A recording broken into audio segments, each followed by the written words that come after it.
Nibiru and the Kolbrin Bible correlations. The Kolbrin Bible contains startling passages that describe none other than the flyby of Nibiru itself. From the Book of Creation, chapter 3, quote, "It's known, and the story comes down from ancient times, that there was not one creation but two, a creation and a recreation. It is a fact known to the wise that the earth was utterly destroyed once, then reborn on a second wheel of creation.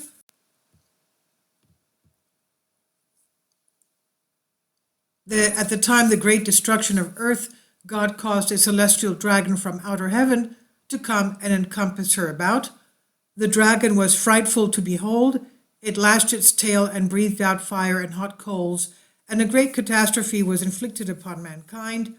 The body of the dragon, Nibiru Planet X, was wreathed in a cold, bright light, and beneath on the belly was a ruddy hued glow, while behind it trailed a flowing tail of smoke.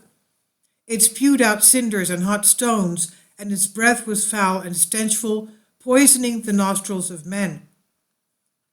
Its passage caused great thundering and lightning to rend the thick darkened sky, all heaven and earth being made hot. The seas were loosened from their cradles and rose up, pouring across the land.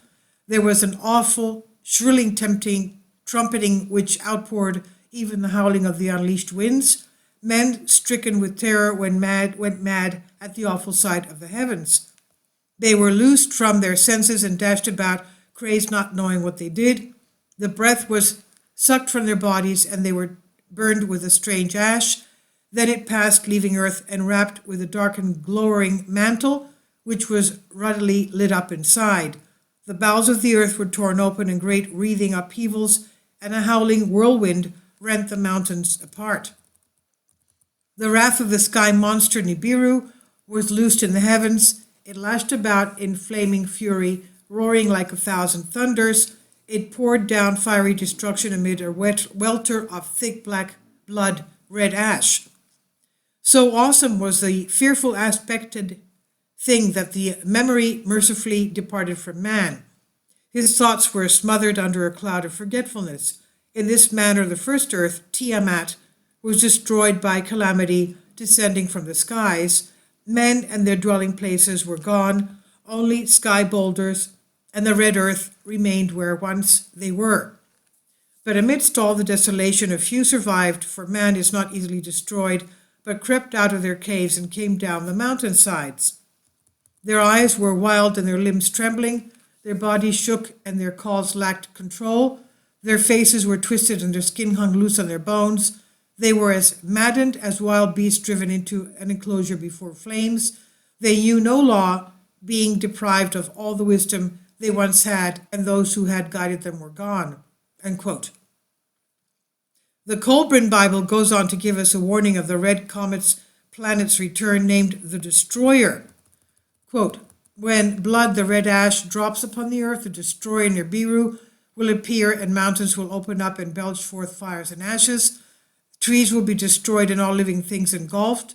Waters will be swallowed up by the land, and the sea will boil. The heavens will burn brightly and redly. There will be a copper hue over the face of the land, followed by a day of darkness.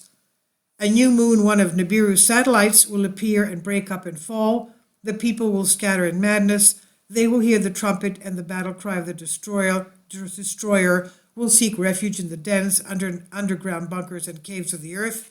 Terror will eat away their hearts, and their courage will flow from them like waters from a broken pitcher. They will be eaten up in the flames of wrath, consumed by the breath of the destroyer, Nibiru Planet X. And in those days men will have the great book before them. Wisdom will be revealed. A few will be gathered for the strand. It's the hour of trial. The dauntless ones will survive. The stout-hearted will not go down in destruction." End quote. And with passages like this, the author says, I tend to put much weight in what the text has to say. It's a planetary encounter.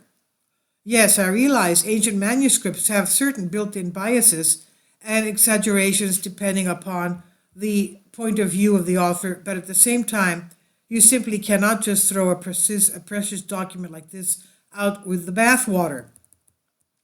Therefore, it's reasonable to suggest a destroyer mentioned in the Kolbrin is in fact Nibiru, Planet X, the celestial sky monster, accompanied with a red meandering comet-like serpentine tail. This is by Greg Jenner from Dark Star UK on Humans Are Free. Please leave your comments and thank you for your support. Kindly support my Patreon account. The daily posts are 5 videos daily, and they are totally different from what I have on my YouTube channel. Thank you so much for your support and that you find all my content so interesting. You'll find the Patreon account details in the description box below.